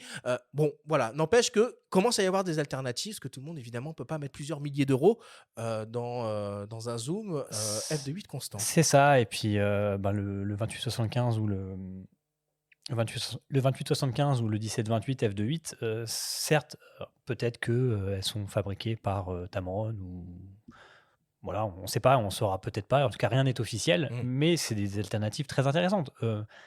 Au lancement de la monture, il y avait le 24-70 f4. Ensuite, il y a le 24-70 f2.8 qui est arrivé. Et là, le 28-75 f2.8, qui est, au niveau du prix, je me souviens plus exactement, mais enfin sous les 1500 €, je crois. Ouais, Ouais, 1200 et ouais. des bananes, je crois. Voilà, ça reste très intéressant pour ce type d'optique. Et ayant testé la version Tamron en monture Sony, on a une très bonne qualité d'image. Mhm. Et c'est un bon juste milieu, je pense. Et il y a surtout l'emblématique 24-120 qui existait en Nikkor F et qui a investi aussi la monture Z et qui est un transstandard assez emblématique pour les Nikonistes. Et donc ça, c'est intéressant. On parlait tout à l'heure de lentille de Fresnel. Moi, sinon, je vous recommande, et pour l'avoir utilisé, ça marche très très bien, d'utiliser le 500 mm f5.6 à lentille de Fresnel en monture F avec la bague FTZ en attendant. Ça fait un Pour complément. patienter, les gars. Ah ouais, c'est un ensemble très compact. Et ça fonctionne super bien. C'est l'intérêt de la lentille de Fresnel qui permet d'avoir une Ah ouais. optique très légère et Ouais. très utilisable après sur le bord du terrain. Et c'est finalement un des rares cas où une optique réflexe va rester au niveau du gabarit assez intéressante une fois montée sur un hybride. C'est vrai. Bon, et la gamme des boîtiers Z chez Nikon, elle est complète selon vous? On a le Z6 II, Z7 II. Bon, c'est une stratégie qui Et était le un peu, Z50 et le Z30 et le ZFC. et le Z9. Il en manque quand même un peu là. Bah, hein. il en- Allez. il Ouais, il en- manquerait quoi finalement? Ah, encore la boule. Selon vous, qu'est-ce que Non, Nikon on en- risque de lancer On dans parle les de mois sobriété, à on en venir veut toujours plus. Ouais, c'est un c'est peu le ça, bordel. mais, On est très contradictoire. On a trop de choses, trop de nouveautés. Moi, je trouve que comme Canon, Nikon, après avoir lancé du plein format, se met à l'APS-C, et notamment APS-C pour de la vidéo. Donc ça, c'est bien. Peut-être qu'en effet, ils vont se reconcentrer sur le plein format en faisant une petite mise à jour, parce que le Z6 II, il y a eu des mises à jour firmware, mais peut-être qu'il commence... je vais pas dire qu'il est en fin de vie, parce que ça fait pas longtemps C'est qu'il est, un qu'il est là. formidable outil. C'est un- C'est moi, très, très beau boîtier. moi, c'est mon C'est- outil ouais. principal. Et je Le suis viseur est très superbe, content. l'ergonomie aussi. Peut-être mais ça c'est perso, c'est le LCD. Moi j'aimerais qu'ils mettent un écran orientable Sur dans rotule. toutes les directions et sur rotule. Ouais, je préfère. Mais ça, je sais qu'il y a plusieurs Ouais, plusieurs écoles mais là-dessus. après, bon, t'as plus l'axe central. Voilà. pour- Donc ouais. chacun, C'est- son, voilà. chacun son truc. Si c'est pour la vidéo, oui, moi pour la photo, je trouve que c'est intéressant de le garder comme ça. Donc peut-être un renouvellement de gamme, même si en effet, comme tu disais, de sobriété, aujourd'hui on est sur une course à renouveler ses gammes et moi je trouve que le Z6 II fonctionne bien. hein. Bon, il fonctionne merveilleusement. Non, tout à l'heure, moi, je parlais du D500 comme étant certainement un des meilleurs APS-C qui ait jamais existé, qui existe toujours. D'ailleurs, on peut toujours le trouver. hein. C'est un boîtier extraordinaire. D'ailleurs, avec un 200-500 Réflexe, en réflexe, réflexe. bien sûr, en 200-500. Avec un 200-500, ça marche du feu de Dieu. C'est hyper bien. Donc peut-être un équivalent en APS-C. On a vu que le R7 se voulait un héritier du 7D Mark II, ce qui pour moi il n'est pas. Mais bon, on y reviendra peut-être plus tard, du moins pas tout à fait. Peut-être que on pourrait imaginer un D500 sauce hybride. Z. Ouais, c'est vrai qu'en APS-C, on est encore sur de l'entrée de gamme. hein. Ouais, Ça- on est plus sur des boîtiers Ouais. qui sont pas trop protégés contre les intempéries, qui sont a- modestement construits, qui sont très sympathiques, mais qui sont plutôt sur l'entrée de gamme. Ouais. Donc un APS-C sportif, ça serait pas. Pourquoi mal. pas? Ouais. Vendu. Voilà pour Nikon. On continue avec un nouveau venu qui n'en est pas un, évidemment. OM System, ex-Olympus. On s'est entretenu avec Thierry Bourque d'OM Digital Solutions et on lui a demandé si finalement le changement de nom de la marque était maintenant bien ancré dans les esprits et quelle allait être la nouvelle orientation, s'il y en avait une, des nouveaux produits et futurs produits OM System. On l'écoute. Le changement de nom va bientôt maintenant dater d'une année, puisqu'on est passé sous l'étiquette OM System. Et comme tout changement qui a eu lieu lors du transfert entre Olympus et OM System, il y a toujours une phase de transition qui peut inquiéter et questionner nos utilisateurs. Donc je pense que depuis 1 an et demi, 2 ans, vu le nombre de sorties qu'on a eues sur le marché, je pense principalement à notre dernier né, l'OM1, donc qui a vraiment rassuré nos clients avec toutes nos nouvelles technologies. Donc là, on est vraiment dans une direction que les gens ont bien compris et surtout, ça les a rassurés de voir le nombre d'annonces et le nombre de produits qu'on a sortis sous l'étiquette OM System. Donc ça, je trouve que c'est une bonne nouvelle et que ça rassure les gens. Donc, concernant la stratégie, même si j'aime pas ce mot-là, puisque moi, je préfère parler de passion autour de la photographie que de stratégie commerciale. Mais la passion autour de la photographie, pour nous, va s'inscrire dans une continuité également au niveau de nos produits, puisqu'on a bien vu qu'on gardait notre format. Et quand je parle de format, je parle de compacité et de légèreté de notre système. Donc notre système intègre bien sûr des boîtiers, mais également les optiques, qui restent très compactes et très lumineuses. Donc ça va vraiment être le fil conducteur de la marque et on va continuer dans cette direction-là. Nous sommes très axés autour de la photo nature, animalière et voyage, parce qu'on est persuadé qu'aujourd'hui, avoir des produits compacts et légers favorise cette thématique photo et surtout, ce n'est absolument pas au détriment de la qualité. C'est pas parce qu'on fait des produits plus petits et plus compacts qu'on doit faire l'impasse sur la qualité photographique. Donc là, on a annoncé récemment le développement de notre nouvelle optique macro, donc le nouveau 90 mm, donc qui était une optique qui était très demandée. Moi, ça fait à peu près 1 an et demi que les gens m'en parlent, hein, qu'ils attendent d'avoir une optique macro professionnelle, donc qui sortira en 2023. Bon, Damien, finalement, ce changement de nom, c'est rude quand même, hein. Ça doit pas aider tout ça. Oui, c'est vrai, il traverse une étape un peu compliquée, je pense, dans l'image des gens. Mais ce qui est déjà intéressant, c'est qu'on a Olympus qui continue de vivre et Ouais. on a continué d'avoir des boîtiers. Donc C'est ça, des nouveaux c'est produits. et des nouveaux produits. Enfin, l'OM1, on l'attendait avec impatience et ça a été un bon signal. Et on voit que, alors non pas Olympus maintenant, mais OM Digital Solutions et sous la marque OM System, ont vraiment une cible précise, c'est le photographe animalier L'animalier. nature. Donc pourquoi pas? Mais ça a du sens, je dirais, avec ce format de capteur, ces boîtiers et ces optiques absolument incroyables qu'ils ont déjà en gamme et qui continuent de développer. Enfin, ils ont leur carte à jouer, clairement. Oui, puis tant qu'il y aura des optiques, c'est l'essentiel. Et Tant eux, qu'il y aura des optiques, ça sera être la citation. et ils l'abordent. Ouais, c'est l'essence même de la photo, quoi. C'est le plus important, là. Et donc finalement, ils rassurent aussi leurs utilisateurs avec ça, avec les perspectives.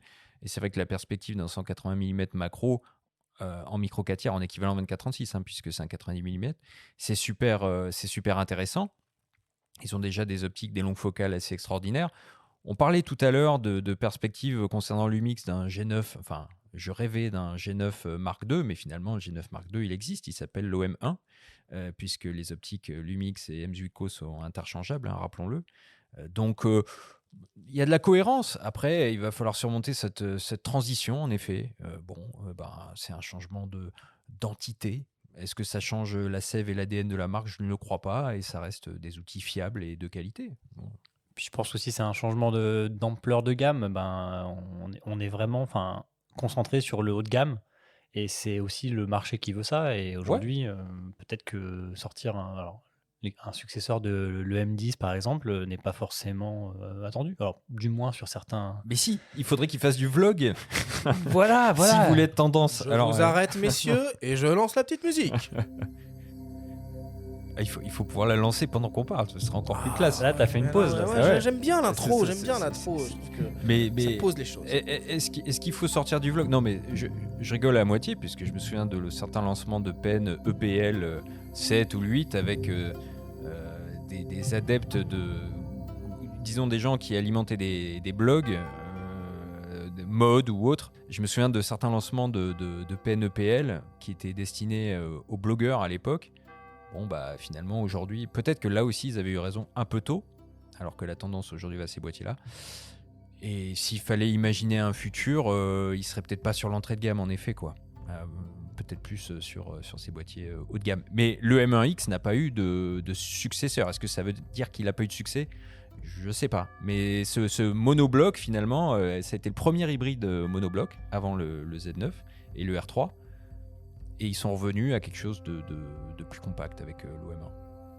Oui, après, je pense qu'ils peuvent pas tout faire en même temps. Hein. Puis c'est des choix. C'est un choix industriel aussi. Hein. Ouais, c'est des choix. Et puis peut-être que la pertinence du micro 4 tiers, elle réside avant tout dans la compacité qu'elle peut offrir. Il faut pas oublier, je pense aussi qu'Olympus a du succès, un fort succès dans certains pays, notamment les pays asiatiques. Bien sûr. La gamme Pen, t'en as parlé.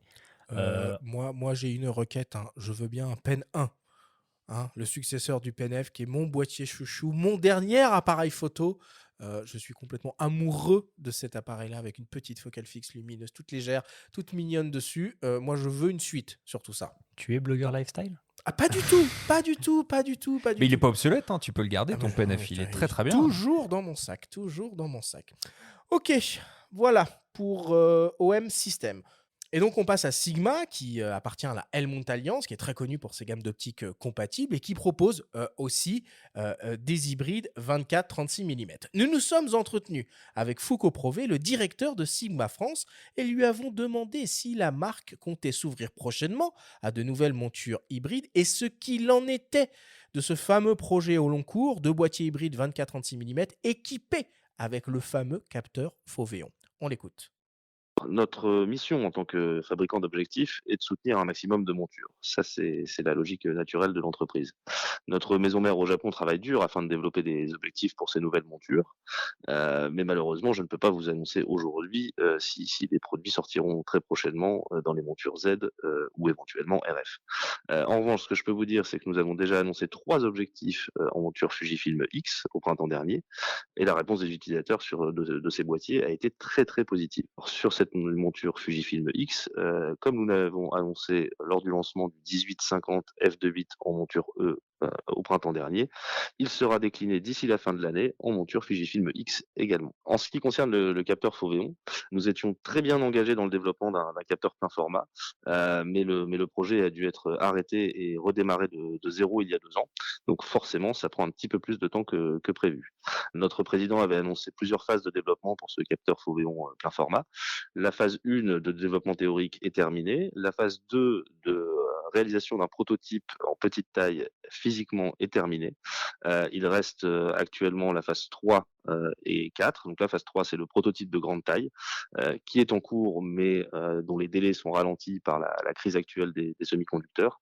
Et ensuite, une fois que ce capteur de grande taille aura été réalisé physiquement, nous pourrons l'incorporer dans un boîtier. À ce jour, nous proposons 2 boîtiers, des boîtiers à capteurs plus conventionnels que les capteurs Foveon, des capteurs CMOS à matrice de Bayer. Le FP, qui est le plus petit boîtier plein format du monde, avec un capteur de 24 millions de pixels, et le FPL, qui propose dans le même format de boîtier, un capteur de 61 millions de pixels. Damien, toi, tu as eu la chance de pouvoir rencontrer et d'interviewer Katsuto Yamaki, hein, le patron, hein, tout simplement, Ouais, de Sigma cet été à Arles. Qu'est-ce qui t'a raconté? Alors, qu'est-ce qu'il m'a raconté? C'est une bonne question. Déjà, de toute façon, Kazuto, c'est marrant. On l'appelle Kazuto, c'est Kazuto-san. Hein. On s'est croisés à Arles à la dernière minute. Hein. J'étais à Arles et Sigma m'a dit tiens, il y a Kazuto qui est là. Est-ce que tu veux l'interviewer? Donc, oui. Oui, pourquoi pas, oui. C'est jamais une perte de temps de parler à Katsuto. Non. C'est toujours un plaisir même en plus. Et il nous a vraiment, enfin moi on a surtout parlé de la stratégie aussi un peu de croissance etc. Et c'est intéressant parce que je vais pas revenir sur Sigma, mais Sigma c'est une entreprise locale au Japon. Ils ont une usine et ils venaient de faire, je crois, leur nouveau siège social près de Tokyo. Et ils nous disaient qu'ils étaient en recrutement d'ingénieurs, pas mal d'ingénieurs. Donc, c'est une bonne chose déjà, je pense, pour le marché. Ça grossit. Ça grossit doucement, mais ça grossit de manière constante. Et c'est un peu la philosophie de Sigma, donc peut-être sur la gamme optique également, et les boîtiers. Et donc, il m'a aussi parlé du capteur Foveon, en effet, qui a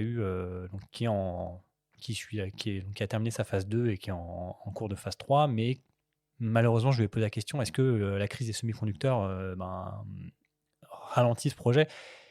Et il a été très honnête avec moi, il m'a dit, déjà, vous êtes le premier à me poser la question. Et oui, en effet, ça met un peu une épée de Damoclès au-dessus de Sigma, parce que même s'ils réussissent à faire leur capteur Foveon, qu'ils arrivent, est-ce qu'ils pourront le produire? Est-ce que en fait, il y aura la place dans les chaînes de production d'autres fondeurs?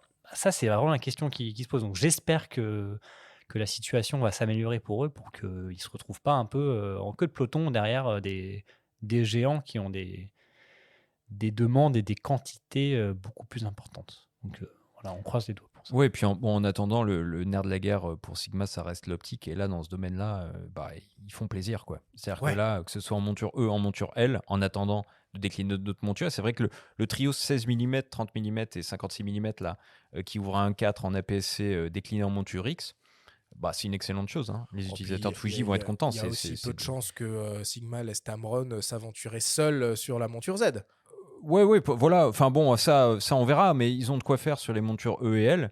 Et en attendant, il y a de remarquables produits. Hein. J'ai envie de citer le 105 mm Art, qui est une merveille en macro, le 150-600 mm Sports, qui est aussi, qui est un petit peu plus de 2 kg. Hein. C'est 2 kg 100 en hybride, c'est pas rien, mais enfin, c'est une merveilleuse optique.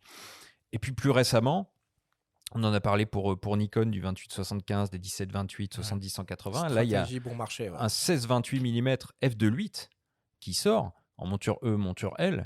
Bon, c'est une optique bien plus abordable qu'un 14-24 de 8 Art et qui devrait être, selon les critères de Sigma, je m'engage, très bon. Parce que moi, perso, j'ai jamais été déçu. Il y a un domaine dans lequel quand même Sigma a un peu de retard finalement en termes de développement optique hybride, c'est les zooms et les super télézooms. On se rappelle qu'il y avait quand même des gammes absolument extraordinaires en réflexe, en monture EF et en monture Nikon F. Retard, je sais pas, il y a quand même il y a un pas 100 tout 400. encore, hein, il y a pas tout. Pas tout, il y a ce Il y en qu'il a faut. deux. Il y a le un 100-400 et un 150-600. Ouais. Il manque par exemple le 70-200 de 8 qui est toujours pas là. Ouais. En gamme sport, ouais. Oui, voilà, mais enfin, bon, il y a déjà des choses. Après, ils ont mis beaucoup l'accent sur les focales fixes. Donc, c'est une stratégie qui se défend aussi, hein, l'appareil, en termes de rapport qualité-prix, de compacité. La série est très sympa. Hein. Ah, très, très sympa. Les focales fixes en série, c'est bien très foutu, belle, c'est agréable à bien manipuler. construit et bonne qualité d'image. Ouais. Donc après, forcément, il y a encore des manques, mais ils ont sorti aussi une bague adaptatrice pour la monture E ou la monture L pour utiliser des optiques précédemment de réflexe sur les hybrides. Donc il y a toujours aussi cette phase de transition. Ils sont passés par toutes les phases. Ils proposaient même à un moment donné de changer physiquement le tirage et la monture. Mais c'est toujours le cas. C'est toujours le cas. Ça coûte une blinde, mais c'est toujours le cas. On peut transformer une optique qui est en monture L en monture E via une intervention usine. Mais bon. Ça coûte, une optique en monture EF et exact. Je sais pas s'ils le font encore sur les optiques réflexes, mais sur les montures hybrides, si tu as une optique, par exemple, je sais pas moi, un 150-600 Sports en monture L et que tu veux le basculer en monture E, bah tu peux la confier à Sigma et ils vont te la passer en monture E, mais via un ticket qui, à mon avis, assez prohibitif. On joue un petit peu à Madame Irma avec Sigma. Selon vous, qu'est-ce qui risque de se passer très prochainement chez eux? Le faux V2436. J'espère. En 2023 quand même. Alors 2023 phase 3, 2024 phase 4. On est bon. Non, mais souhaitons-leur. Moi, personnellement, c'est pas ce qui vient en premier. Moi, c'est plutôt du côté des optiques. Ouais. Tu citais, tiens, pour te donner raison, Arthur, un déficit en termes de nombre par rapport à l'offre réflexe. Il y a un 150-600 Sports, un 150-600 Contemporary. Plus léger, plus abordable, en monture E, en monture L et bientôt en monture Z. Et un 70-200 de 8 Sport. Non, là, je pense qu'en effet, tu disais tout à l'heure que Tamron arrive sur la monture Z, donc est-ce que peut-être que ça va déclencher quelque chose chez Sigma et on va voir fleurir une déclinaison du E vers le Z? On ne sait pas. En tout cas, c'est quand même gênant. Moi, je trouve que Canon n'ouvre pas ça. C'est ça, j'allais dire. En tout cas, Canon. C'est un réel problème.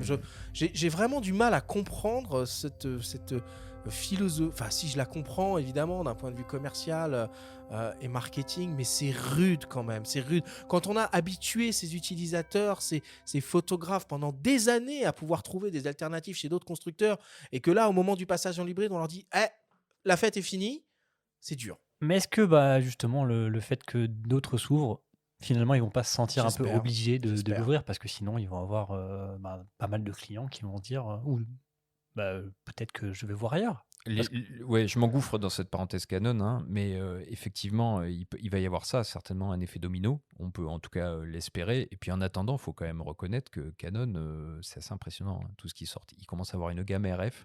Je ne dis pas qu'ils sont autosuffisants, mais franchement il y a de quoi faire. Là, les canonistes vont pas se sentir lésés, sauf s'ils sont en monture M. Peut-être juste un peu au niveau de leur portefeuille. Ok, allez, voilà pour Sigma. On continue dans les S et on s'attaque à Sony.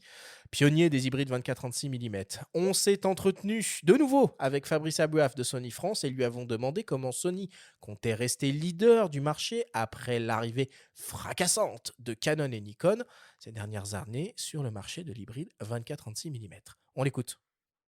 Ça fait 4 ans, en fait, moi, que j'ai rejoint les équipes de Sony et ça fait 4 ans, effectivement, que nos concurrents sont venus sur le marché de l'hybride plein format. Mais depuis très longtemps, on a sorti notre premier boîtier plein format, c'est en 2014. Donc, effectivement, voilà, on a beaucoup d'avance technologique, de réflexion des ingénieurs sur ce qu'est le plein format aujourd'hui, ce que doit être le plein format demain. On a plus de 9 boîtiers aujourd'hui en gamme pour offrir toutes les strates de prix et toutes les performances possibles, hein, avec la série des S, plus orienté sensibilité vidéo, des R, plus orienté définition, et puis effectivement le cœur, avec des capteurs entre les deux, entre beaucoup de pixels et un peu moins, pour pouvoir couvrir tous les usages, qu'ils soient photo ou vidéo. Donc c'est vraiment, l'intention, elle est là. On a une stratégie qui date déjà d'il y a 12 ans quasiment, qui est la One Mount chez nous, qu'on appelle, c'est-à-dire la monture E, qui est cette baïonnette extrêmement intéressante en termes de conception, puisqu'elle a été construite le plus juste possible pour accueillir le capteur plein format et en même temps garder un form factor du boîtier suffisamment compact pour que ça soit vraiment intéressant pour l'utilisateur d'être plus léger, plus discret en fonction du type de photo ou de vidéo qu'il fait. Hein, on fait aussi du compact, on continue, même si le marché est beaucoup plus petit chaque année. On fait aussi des boîtiers hybrides APS-C, c'est un marché qui continue aujourd'hui à être stable. Donc on est partout, et puis le marché des objectifs, puisqu'on a aujourd'hui en gamme 47 optiques pour le plein format et 70 en gamme au total en monture. Et on va continuer, comme chaque année, à sortir des nouvelles optiques, à renouveler aussi certains objectifs plus anciens, toujours dans le but de proposer le meilleur sac à dos possible pour le photographe ou le vidéaste. Sony, c'est une société effectivement qui est très spécialisée en électronique, mais pas que. Ce qu'il faut juste savoir, et ça, peu de gens le savent, enfin, ils peuvent venir nous voir en conférence, mais les optiques, les lentilles, les formules optiques, la motorisation des objectifs, qui est une stratégie, qui est un point clé aujourd'hui dans la performance de nos boîtiers, de notre autofocus, tout ça, c'est conçu en interne chez Sony.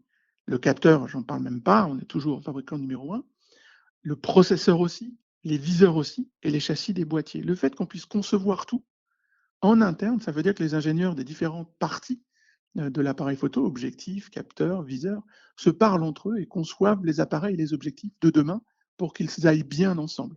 Voilà, donc ça c'est aujourd'hui vraiment l'écosystème Sony et la démarche que nous on a de façon mondiale et qu'on applique beaucoup en local. Voilà, c'est développer les solutions pour tous les utilisateurs photo-vidéo, industriels, amateurs, professionnels, pour tous les passionnés d'image, et être proche d'eux, les écouter et faire en sorte que tout le monde puisse essayer nos appareils un peu tout le temps. Bon, c'est quand même plus la même histoire, hein, maintenant qu'il y a Canon et Nikon dans le game, et franchement dans le game de l'hybride 24-36 pour Sony. Ah bah c'est sûr que là, ils sont plus tout seuls et ils ont une bonne concurrence. Après, ils ont l'avantage d'être présents depuis 12 ans, comme disait Fabrice. Donc, la gamme optique, elle est incomparable, notamment si tu rajoutes les optiques tierces. Mais c'est la plus ouverte. Tout le monde fait du Ouais, c'est ça, Sony, quoi. On a tout le parc Tamron, tout le parc Sigma, tout le parc Là Sony. encore, il faut parler de monture parce que effectivement, quand on voit Ouais. tous les constructeurs qui proposent des optiques en montureux, c'est un argument en soi d'investir cette monture. Ah oui, ça c'est sûr. c'est ça. Mais c'est normal. Ils ont été les premiers. Alors, pas tout à fait les premiers d'ailleurs. Petit rectificatif historique. C'est pas le premier. Enfin, les Alpha 7 et Alpha 7R n'étaient pas les premiers appareils hybrides. Si Bruno, tu nous entends, Bruno Labarbère. Pense à toi, Bruno. Gros Voilà. C'était le Leica M qui fut le tout premier appareil hybride, si on veut être précis. Néanmoins, Sony, par rapport à la concurrence, a pris une avance plus que confortable. Attention à ne pas trop se reposer sur les lauriers, parce que les autres progressent très vite, notamment au niveau de l'autofocus. Canon et Nikon, là, c'est vraiment très impressionnant ce qu'ils font, moi je trouve. Les EOS R5, R6 sont des boîtiers redoutables, ainsi que les Z6 II, Z7 II, Z9. Donc attention à Sony qui peut parfois être gagné par un petit peu comment dire, la tentation d'être trop raisonnable. Moi, je trouve que la 7.4, il y a des petites Oui. fonctionnalités qu'ils auraient pu mettre dedans. Le mode haute résolution qu'il y a sur l'Alpha 7.4, qui est déjà à 61 millions de pixels, il n'est pas sur la 7.4 qui en fait la moitié, qui en fait 33. Donc c'est dommage que je trouve qu'ils n'aillent pas plus loin parfois dans la richesse fonctionnelle de leurs outils. Après, tu as une gamme à segmenter, je pense aussi. Donc, ils ont. Ils Bah- commencent à combien ils ont de boîtiers en plein format Enfin, Ils font ce qu'ils faisaient sur les gammes RX, Je compact pense et bridge. qu'on doit pouvoir C'est-à-dire toujours que- encore acheter des Alpha 7 II, quoi. Oui, à je mon crois avis, bien, hein. Oui, ouais. tout Ouais, comme ouais. tu peux toujours acheter un RX 102 ou un RX 103. Enfin Ouais, voilà, ouais. ils ont toujours procédé de cette manière. Et pourquoi pas? Mais des fois, moi, je ne comprends pas forcément, segmentation certes, mais il y a certaines fonctionnalités que tu pourrais très bien avoir sur des boîtiers situés en dessous. Enfin, il y a des logiques qui m'échappent parfois. En tout cas, il faut signaler une chose, et c'est une très très bonne nouvelle. Sony a changé l'arborescence de ses menus, hein, et ça, c'est une excellente nouvelle. Il y a quand même un coup de maître qui a été fait par Sony. C'est-à-dire qu'ils ont réussi vraiment à faire adhérer bon nombre de photographes professionnels. Alors, je pense qu'ils étaient en attente de solutions chez Canon et Nikon et qui ont été convaincus, séduits et qui ont basculé littéralement chez Sony maintenant. Il y a un service ils y pro qui tient la croyaient. route aussi, hein, donc c'est important ça. Ils y croyaient. Enfin, en effet, les premiers A7, c'était la qualité d'image était là, c'était du plein format, mais l'autofocus, c'était pas ça. Donc il y a eu, des erreurs, des améliorations, des évolutions, et voilà. Aujourd'hui, en effet, beaucoup de photographes se disent, Sony, si je dois choisir, parc optique, choix optique, tarif aussi, parce que C'est un peu le choix de la raison, hein, quand même. tes optiques, il y a beaucoup d'optiques Sony, d'optiques de seconde main maintenant. Enfin, ils ont un train d'avance. Donc, on va à voir s'ils arrivent à conserver cette avance-là dans les prochaines années. Ça va être la grande question. Et aussi, je voulais parler de Sony, on n'en a pas parlé, mais des smartphones, puisqu'ils font aussi. Oui, et de gros efforts là-dessus. Puis ils essayent un peu de faire cohabiter d'une certaine façon. Oui, alors parfois c'est de manière timide, un peu. mais ils essayent. Parfois de manière pas forcément aussi bonne qu'on le voudrait, hein, mais en effet, les Sony Xperia, donc le dernier c'est le 1.4, s'inspirent beaucoup de la philosophie alpha, rien que l'appareil photo dans le smartphone. Et donc ils ont intégré le premier zoom optique sur smartphone. Donc ils vont aussi faire des innovations à ce niveau-là. Après, c'est pas forcément là où ils sont plus forts, mais ils utilisent Le savoir-faire. leur savoir-faire, on a dit optique, électronique, tout ça, pour essayer de faire des produits les plus aboutis. Je pense que sur le smartphone, il y a encore. Ils font des très bons produits, mais ils n'arrivent pas, je pense, à cibler suffisamment le grand Ils public. se battent contre Samsung et Apple. Enfin, Voilà. c'est- Non, en tout cas, ils essaient. Et c'est pareil avec le ZV1, par exemple, qui est un des rares compact experts, on va dire, récents, qui prend un petit peu, qui reprend le flambeau des RX100 et qui est destiné au vlog, pour le coup. Donc, ils essayent. Ils essayent de ne pas lâcher l'entrée de gamme, on va dire. Et ils ont le mérite d'être présents. Alors, par le passé, ça n'a pas toujours été probant, hein, les QX. On en avait parlé de ces modules externes pour Ah oui. smartphone. Enfin, parfois, il y a des J'aimais essais bien. qui. J'aimais bien Bah cette ouais, idée. mais non, mais il y a des trucs Elle était très cool. comme la DxO1, tu vois. C'est des trucs qui étaient séduisants sur le papier et qui n'ont pas perduré parce que, bon, dans la pratique, ça ne fonctionnait pas. Et donc, il lâche pas l'affaire sur le segment grand public. Ouais, mais il y a aussi un truc à dire, c'est encore un truc, ils continuent aussi à innover sur la partie optique. Alors là, on a le trio de Les 8, V2, là, les qui- V2, voilà, le 2470 V2, le 70-200 Ils sont V2. déjà à la seconde génération. On attend le 1635 de Oui, 8 et puis V2. d'après ce que j'ai compris, il y a de réelles innovations entre la V1 et la V2, quoi. Oui, t'as un gain en termes de poids, ils sont beaucoup plus légers et un peu moins encombrants aussi. Et la qualité d'image, l'autofocus, il n'y a rien à dire sur ce optique, si ce n'est qu'elle coûte un bras.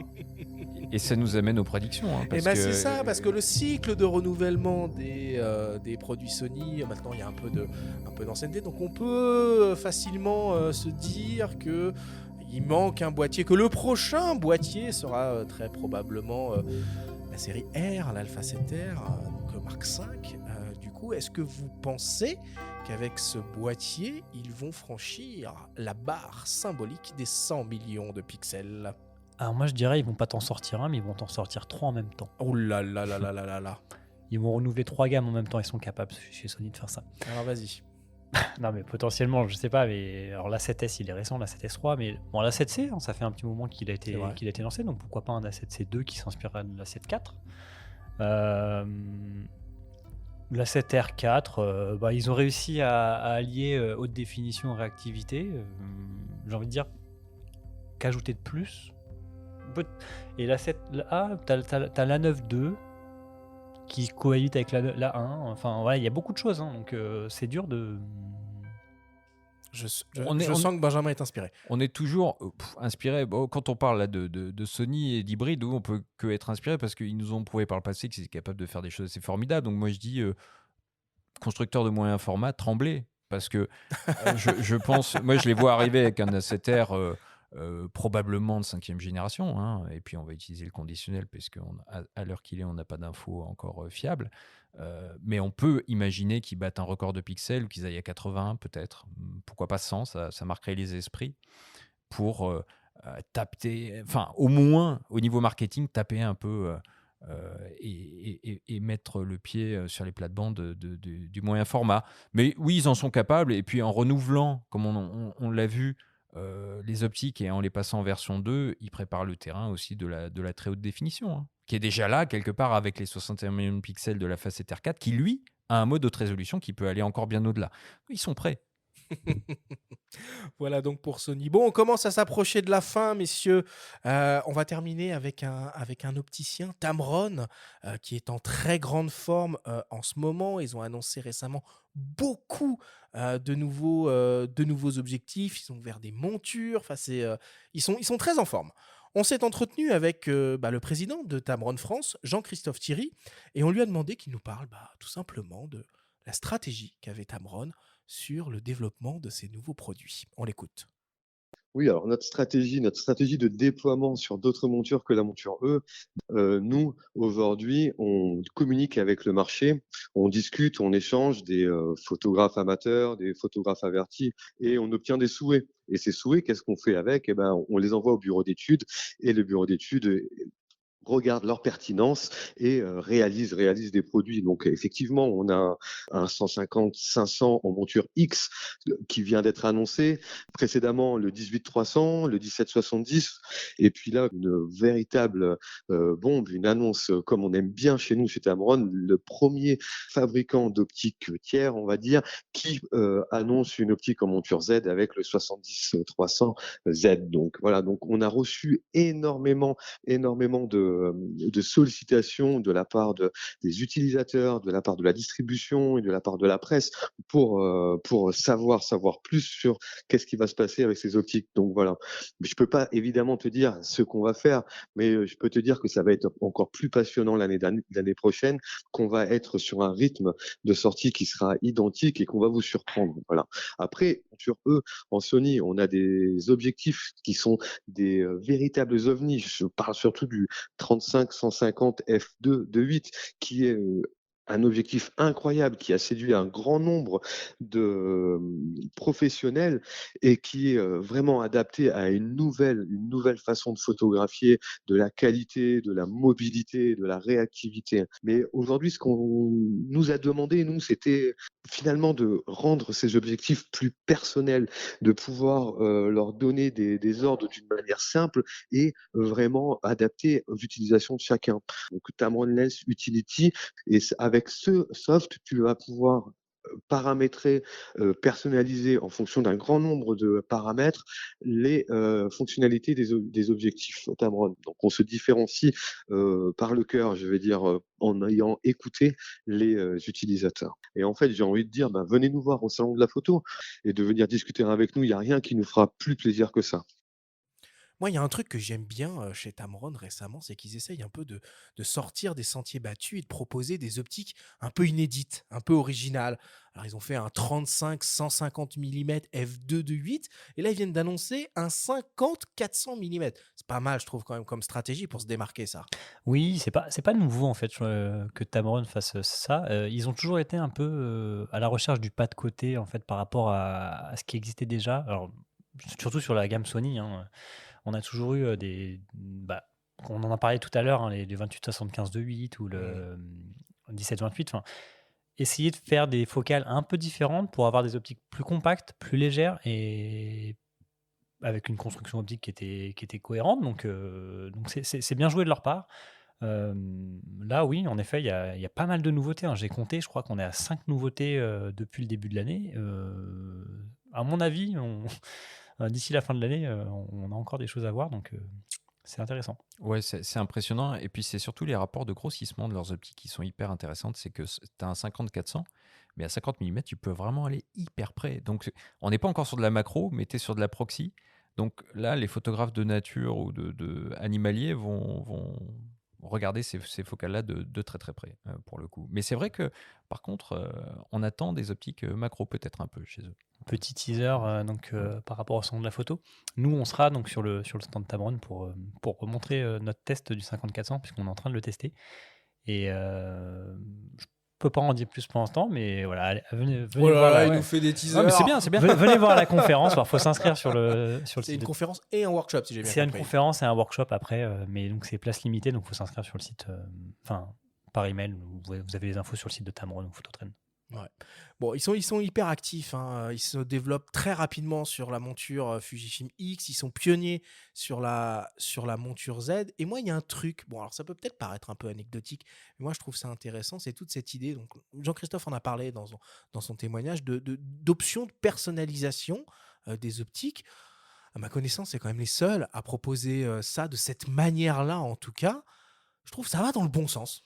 Oui, nous ça va. Enfin, Benjamin, je sais pas ce que t'en penses, mais moi je trouve Sigma le fait aussi quand même, hein, via le dock USB, et puis on peut paramétrer beaucoup de choses aussi. Donc bon, enfin, Ouais, après ils vont assez loin dans le Lens Utility, si tu fais référence à ça. Ouais. Oui, sur la nouvelle version, surtout, Ouais, sur notamment l'optique 3550 f2.2.8 où tu peux modifier plein de choses. Tu peux paramétrer des distances de mise au point pour faire surtout en vidéo, c'est très utile. Voilà, des changements de mise au point. D'ailleurs, allez voir une vidéo d'Olivier Schmitt en ligne qui a fait ça. Alors, il l'a pas fait avec le 35-150, il a fait que 28-75 oui, ça marche G2. aussi, ouais.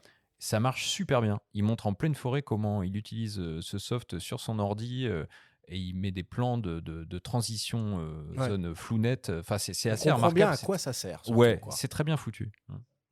Ok, allez, pour terminer, un petit peu de boule de cristal sur ce que risque de développer Tamron dans un futur proche.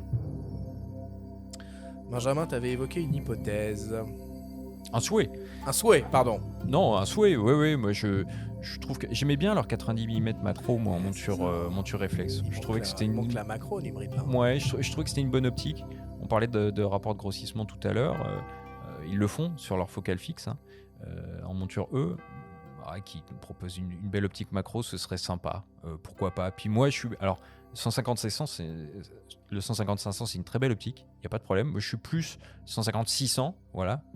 Donc, qui nous sortent aussi un alter ego de leur 150-600 monture réflexe, qui serait, ma foi, très complémentaire avec leur 50-400 actuel. Oui, en effet, les optiques pour la photo animalière et nature, Tamron avait joué une bonne carte là-dessus, comme Sigma également, mais donc on attend en effet une déclinaison. Et c'est marrant, tu parlais du Tamron 90 mm. Ce matin, je viens de le déposer, donc j'ai la version Nikon F, et je viens de le déposer pour faire une modification pour qu'il puisse être compatible avec la monture Z. Ah, c'est intéressant ça. Ouais, donc voilà, j'aurais peut-être le premier. Ah ouais. Non, pas le premier, mais voilà. En attendant que. Putain, on va faire une exclu mondiale. Donc on peut Tamron... vous annoncer une émission spéciale. Non, c'est plutôt que. Voilà. En attendant que Tamron sorte une optique native en Z, il y a toujours la possibilité d'utiliser des adaptateurs, et sauf quelques rares cas, il y a juste une mise à jour optique, une mise à jour via la console Tapin à faire, et ça marche bien. Non, mais comme on est chiant et qu'on formule des vœux et des souhaits, bon, on cite celle-là. Et s'agissant des adaptateurs, il y a au-delà de la limite de la compacité, hein, qui en prend un coup à chaque fois, il y a aussi le bruit de la mise au point. Parce que dans mes souvenirs, le 80 mm, moi je l'adore, mais il n'est pas le plus silencieux du monde. Bah justement, la mise à jour, donc celle-ci, c'est pas une mise à jour simplement logicielle pour ce optique-là. On rentre sur un cas particulier. Ah ouais. Tu dois également changer le moteur à l'intérieur. Donc c'est pour ça que au niveau du SAV, qui te change le moteur, donc ça a un coût. Si Bah, si est-ce t'es que hors ça- garantie. Tu Ouais, pimpes- tu ça- pimpes et ton c- objectif complètement. pimpes là. ton Ça vaut le coup objectif, du coup, ouais. parce que est-ce qu'il vaut pas mieux attendre cette fameuse. La réparation, le devis, je crois, c'est 90 € à peu près. Ah, ça, Donc, c'est très correct. franchement, c'est Très correct. correct. 1 euro du Surtout- millimètre, c'est très correct. Surtout si l'optique, bon voilà, tu l'as depuis longtemps ou tu peux la trouver d'occasion aujourd'hui. Voilà, ça reste intéressant. Enfin, l'optique macro, elle était quand même assez chère. Donc, Ouais, absolument. Ah, bah, écoute. je te dirai dans la prochaine invitation si ça marche bien. Ouais, attends, on t'appellera pour avoir un petit retour. Non, c'est Ça super marche. intéressant. Bon, bah voilà pour ce grand tour d'horizon du marché de la photo. Tour du monde du marché de la tour photo. du ouais. monde. Bon, évidemment, on n'a pas pu être totalement exhaustif. Il y a des constructeurs qu'on n'a pas abordés. J'en pense à 3 en particulier, évidemment. Ricoh Pentax, Hasselblad et Leica. Je ne sais pas, peut-être Damien, Benjamin, est-ce que vous avez une petite remarque particulière sur l'un de ces 3 constructeurs ou sur les 3 à ajouter dans cette grande discussion? Ouais, moi, je peux te parler peut-être un peu de Leica en ce moment qui fait des petites nouveautés. Ils ont des boîtiers qui Le sont... retour du M6. Non. Non, ils sont en train de faire des choses sur leur boîtier, par exemple proposer des séries limitées avec des finitions grandes différentes. signatures, ils ont toujours voilà. fait ça. Ouais. C'est la petite patte Leica. Ils aiment bien faire C'est de la spéculation surtout. des optiques, enfin des boîtiers pardon en série limitée. Il y a leur modèle en Kevlar là qui est vert un peu camouflage qui est sympa. Non, sinon aussi il y a une nouveauté qui est à l'IFA 2022. La Leica se lance dans les vidéoprojecteurs. Oui, Donc, j'ai vu passer ça, effectivement. Donc ça, Un courte focale laser, d'après ce que j'ai compris. Exactement. Donc vidéoprojecteur 4K, pourquoi pas. Ils sont alliés avec un autre constructeur, je ne sais plus, je crois que ça s'appelle Hisense, mais voilà.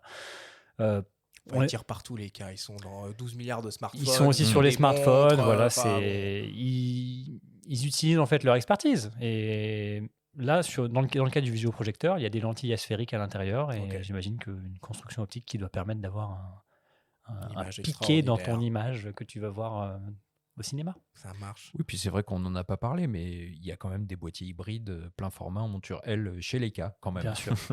Notamment le SL2, qui est un formidable outil aussi. Qui ressemble beaucoup au modèle Panasonic quand même. Qui ressemble, tout comme ressemblent les TZ ou DG Vario dans les gammes inférieures de Compact Expert et Bridge, désormais disparues, ou en tout cas appelées à l'être petit à petit. Non, je dirais juste un mot sur Ricoh. Mais j'aime bien les GR qui sont des produits atypiques, qui sont des compacts experts à focale fixe et à capteur APS-C, donc ils tranchent quand même avec ce que peut offrir un smartphone en termes de qualité d'image. Donc ils sont bourrés de défauts, autofocus, ergonomie, etc. Mais quelque part, c'est ce qui fait leur charme aussi. Et quand on parle souvent du meilleur appareil qui est celui qu'on a avec soi, ils en font partie aisément puisqu'ils sont très très compacts. Donc j'ai envie de suivre ce que va faire Ricoh, j'espère qu'ils vont continuer à développer cette famille de produits. Et puis il y a Hasselblad aussi, on n'en a pas parlé. Oui, ils viennent de lancer une nouvelle version de leur X2D Sensei. X2D Sensei, donc Ouais, 100 millions de 100 millions de pixels, pixels, donc hybride, hybride, compact, classe, mais pas de vidéo. Boîtier design, mais pas de vidéo. En effet, ils font l'impasse sur la vidéo, alors que sur le précédent boîtier, il y avait de la vidéo 4K. Donc, j'ai envie de dire pourquoi pas. Hein, leur cible, c'est peut-être des photographes. Et puis bon, faut rappeler que Hasselblad a été racheté par DJI. Peut-être qu'ils sont en train de préparer quelque chose. Elle est dans l'air, exactement. Et ce qui est intéressant, c'est que sur ce boîtier-là, il y a un SSD interne. Donc, on a un SSD interne de 1 Tera. Donc ça, on n'a pas encore pu le prendre en main, mais ça, à voir si ça apporte un réel plus. Alors, pour le stockage, oui, c'est sûr, mais est-ce que ça apporte aussi plus de réactivité sur le boîtier ? On a quand même un port CF Express type B si jamais on veut mettre une carte dedans. Ok, bon bah voilà pour notre analyse, décortiquage du marché de la photo. Bon, évidemment, cette semaine, nous allons vous épargner le débrief. On est bientôt déjà à 2 heures d'émission. On passe donc tout naturellement directement au quiz.